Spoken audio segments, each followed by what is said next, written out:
பரிசுத்த வேதாகமம் சங்கீதம் 85 அதிகாரம் 12 வசனத்தில் இப்படியாய் நமக்கு வாக்கு பண்ணுகிறது.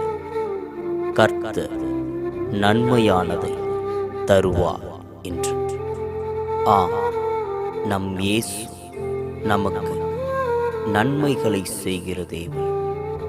இந்த வார்த்தைகளை கேட்டுக்கொண்டிருக்கும் கர்த்தருடைய பிள்ளையே, நீ சுயமாய் எடுத்த அநேக முடிவுகளால் இன்று உன் சந்தோஷத்தையும் சமாதானத்தையும் இழந்து நிம்மதியற்ற நிலைமையில் நீ இருக்கலாம்.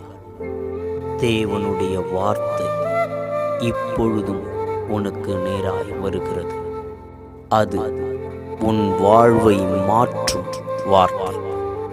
நீ இழந்தவைகளையெல்லாம் உனக்கு கொடுக்கும் வார்த்தை.